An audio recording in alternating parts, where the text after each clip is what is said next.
Bonjour et bienvenue sur la chaîne de Bulle Shoujo. On se retrouve aujourd'hui pour l'ouverture d'un nouveau colis et vous remarquerez que c'est un colis des éditions Akata. C'est noté ici. Comme c'est assez rarement noté sur les colis, c'est bien de le constater. Donc vous voyez que c'est un colis assez fin, donc il n'y a qu'un seul tome. Donc ça va être une vidéo assez rapide. Contrairement à certaines autres. Alors, qu'est-ce qu'on a? Ah, Made in Heaven. Alors ça, on l'attendait un petit peu, on en a discuté dans le groupe. Dans le staff, pardon. Et donc c'est un manga encore, bon vous savez que les éditions Akata j'aime beaucoup, je vous en ai déjà parlé dans d'autres unboxings. Et ils produisent toujours des shoujo, et moi je trouve que ce qu'ils proposent est toujours un petit peu atypique. Parce qu'ils ne se contentent pas juste de proposer une romance, mais il y a toujours une thématique très intéressante derrière. Et ça, c'est un moine bouddhiste qui fait vœu de chasteté, qui se réincarne en mangaka et qui donc poursuit son vœu de chasteté dans cette vie-là aussi. Et il est... donc, il dessine pas d'hentai, pardon, j'avais dit d'hentai, mais non, il travaille pour... c'est Weekly Shonen Jump. Ah, Gump, parce qu'il faut changer les noms, c'est Weekly Shonen Gump. Et donc du coup, il a une assistante qu'on voit là qui a une très forte poitrine. Et donc du coup, vu qu'il a aucune expérience des femmes, il va pour les besoins de son manga avoir des scènes de femmes dénudées, d'après ce que j'ai lu, à dessiner. Et du coup, il va demander, comme il a aucune expérience, il va demander de l'aide à son assistante, notamment pour les dessins des poitrines, puisqu'il n'en a jamais vu. Voilà. Alors, ce que nous dit Akata, c'est que, comme vous l'aurez compris, c'est un titre hors norme, et c'est ce qui fait un peu... c'est encore plus hors norme que ce qu'ils ont l'habitude de proposer, donc c'est vraiment... Alors, c'est classé shoujo, mais c'est un peu... c'est pas forcément dans le genre. Et en fait, donc, ils expliquent que la mangaka... Alors j'ai lu dans la fiche SP que c'est la mangaka qui a écrit Le chemin des fleurs et Sous un rayon de lune. Alors je ne connais pas Sous un rayon de lune, par contre j'ai lu Le chemin des fleurs. C'est une série qui est plutôt pas mal, qui parle de romance et aussi du théâtre japonais. Alors là, du coup, j'ai un trou de mémoire, je me rappelle plus si c'est le kabuki ou le nom. Je crois que c'est le kabuki, mais je ne suis pas du tout sûre. Je vous noterai l'info.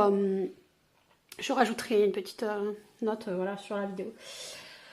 Et donc, c'était une super série parce que les persos, ils ont des personnalités très fortes et atypiques. Et puis, ils sont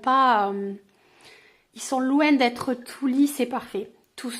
Il y a un triangle amoureux et mais tous, que ce soit la fille ou les deux garçons, ils sont imparfaits et c'est ça qui les rend si humains aussi et qui rend la lecture très intéressante. Si vous n'avez pas lu Le chemin des fleurs, je vous le recommande tant pour l'aspect culturel, tout ce que ça nous apprend sur la forme de théâtre. Alors je vous dis, je me rappelle plus exactement lequel c'est, mais il y a tout un apport culturel hyper intéressant et l'histoire et les personnages sont très intéressants aussi parce qu'ils sont vraiment ils sont humains, voilà, ils ont des qualités mais ils ont aussi des défauts et l'histoire est très bien. Enfin franchement moi j'ai beaucoup aimé le lire. Donc du coup je reviens à Made in Heaven. Donc voilà, c'est un shoujo, mais alors je pense que je vous en avais parlé dans mes avis précédents sur plusieurs mangas là, que je vous avais proposé. Je sais plus exactement c'était, je crois que c'était This is not love, Irrésistible aussi, je crois que j'en avais parlé. Où en fait je vous disais que par rapport à ce qu'on trouve classiquement dans les shoujo, il y avait un peu plus l'aspect charnel qui était pris en compte. Et en fait, cette mangaka, elle prend un peu à contre-pied, voilà, la mode du shoujo où toute la partie charnelle des relations est inexistante. Et justement, elle axe son histoire sur plus l'aspect ouais, charnel, le physique, les attraits, ouais, les désirs, etc. Et donc c'est aussi ça qui en fait quelque chose à part, bien que ce soit classé shoujo. J'ai pas l'impression que ce soit en mature ou en josei en plus, hein. Et du coup c'est vraiment à part, même dans le genre shoujo, voilà. Et donc le fait que voilà, ça prenne un peu à contre-pied cet aspect le fait de nier complètement l'aspect physique et les désirs, etc. Ça le prenne complètement à contre-pied. Déjà rien que ça c'est intéressant. Alors je l'ai pas ouvert, je vais voir si on peut, s'il n'y a pas marqué pour public averti. Non, mais il y a quand même des scènes dénudées, donc je le mettrai pas dans toutes les mains. De toute façon, rien que la thématique, voilà, on voit que c'est pas pour tout le monde. Donc on voit rien que sur la jaquette que, ben voilà, hein, il y a des scènes, on voit une nana toute nue. Et voilà, on va l'ouvrir un peu pour voir. Mais ils disent que tant... Alors là, apparemment, il y a aussi pas mal d'égalité au niveau des personnages dénudés, puisque souvent dans les shonen, ce sont les nanas qui sont légèrement vêtues. Et là, apparemment, les garçons ne seraient pas en reste. Voilà, ça fait partie de ce qu'ils appellent les what the fuck, donc les séries hors genre.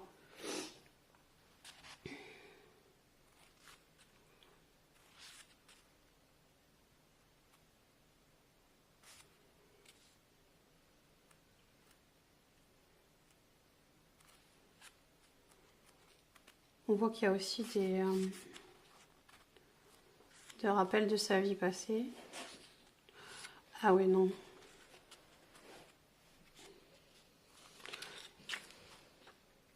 C'est carrément pas pour les jeunes, c'est vraiment grands ados, voire adultes. Donc voilà, Made in Heaven. Ce que je peux vous rajouter, que j'ai lu dans la fiche SP, que j'ai trouvé intéressant, c'est que 80% des lecteurs de ce shoujo sont des hommes, et donc au Japon. Donc c'est plutôt... Alors, est-ce que ça veut dire qu'on voit beaucoup plus de filles dénudées? Je ne sais pas. Il y avait une scène là, je suis passée vite, je ne sais pas si vous l'avez vue, mais c'était une scène qui rappelait clairement du yaoi. Donc je pense qu'il y en a pour tous les goûts, que ce soit homme ou femme. Alors je ne l'ai pas lu, je ne sais pas du tout de quoi il en retourne, mais je trouve que voilà, tout ce que j'en ai lu, tout ce que ça m'intéresse beaucoup, donc je pense que je vais le lire et puis je l'enverrai après à la fille du staff qui a demandé. Je crois que c'est elle est là d'ailleurs, qui l'a demandé. Donc voilà, ce sera tout pour cet envoi d'Akata, mais c'est quand même un envoi super intéressant. Donc je vous rappelle, c'est Made in Heaven tome 1, puisque c'est le pilote de la série. Je vais peut-être vous dire, apparemment il y a au moins 6 tomes, puisqu'ils disent que le 6e tome au Japon, et le 6e tome est sorti au Japon. Et donc en France, c'est le premier tome. Il est déjà sorti, puisqu'il était sorti le 11 octobre. Et les tomes seront vendus au prix de 6,99 €. Voilà. Je pense que je vous ai dit tout ce qu'il y avait à savoir pour la première lecture. Donc après, peut-être qu'il y aura... Je vous ferai un avis vidéo ou si j'ai le temps, parce que j'ai une tonne d'avis à faire. Et sinon, vous retrouverez d'ici, je pense, un mois, quand j'enverrai les prochains colis, vous trouverez l'avis de la personne du staff qui l'aura lu. Voilà, je voulais juste vous faire une petite aparté avant de finir la vidéo. Si jamais vous vous intéressez au décor, puisque je ne sais pas si vous remarquez, mais j'essaie de changer un petit peu la déco. Et aujourd'hui, c'est la période d'Halloween, et puis j'ai un petit chat noir. Alors... c'est pas n'importe quel petit chat, si vous êtes dans ma génération, même après remarque, puisque maintenant ils les font aussi. C'est Luna de Sailor Moon, c'est le petit chat noir de Sailor Moon. Et donc du coup, si vous nous suivez depuis un moment sur Insta, j'avais eu toute l'équipe de Sailor Moon en Funko Pop, et donc j'avais eu aussi Luna. Donc je me suis dit qu'avec l'ambiance Halloween, un petit chat noir avec une lune sur le front, c'était plutôt sympa. Et oui, donc je vous parlais vite fait de Sailor Moon, c'est que ils ont refait là une nouvelle saison et qui est plutôt pas mal. Yadmé du staff de Bull Shoujo l'a vu et elle m'a dit que c'était super génial. Alors moi j'ai regardé forcément l'animé il y a très longtemps, mais voilà, quand j'étais ado, et j'avais beaucoup aimé. C'était d'ailleurs ouais non, parce que j'avais regardé d'autres animés avant aussi. Mais c'est un qui m'a vraiment beaucoup marqué. Et j'en profite aussi pour voilà, vous dire, tant que je parle de Yanmé, que pour les habitants de Lyon, il y aura... allez, je me rappelle plus le nom. Aujourd'hui, j'ai zéro mémoire en ce moment. Il y a une expo sur l'Asie à Lyon les 17 et 18 novembre, me semble-t-il. Et Yanmé va être présente, et elle va être présente en tant qu'exposante, puisque pour ceux qui ne le savent pas, Yanmé, elle travaille dans notre staff, mais elle est aussi, dans la vraie vie, elle est illustratrice. D'ailleurs, c'est elle qui nous a fait les illustrations que vous pouvez voir sur Bull Shoujo. Et donc, elle va exposer lors de cette convention. Donc, vous trouverez ces geishas et d'autres dessins qui n'ont pas de rapport avec Bull Shoujo. Vous en trouverez sur son stand.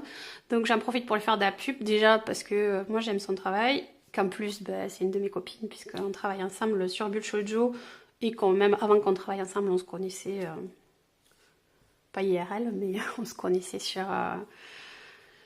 sur Bull Shoujo, on s'est connus, je crois. Enfin bref, peu importe. Voilà, donc c'était juste pour lui faire un petit peu de pub. Et puis voilà, si vous avez l'occasion d'y aller, passez lui faire un petit coucou sur son stand, ça lui fera super plaisir. Et voilà, et n'hésitez pas à commenter les vidéos, parce que ça nous fera tout plaisir de voir que notre travail est apprécié. Sur ce, la vidéo a été beaucoup plus longue que ce qu'elle devrait être pour un seul tome. Je vous dis à bientôt pour une prochaine vidéo.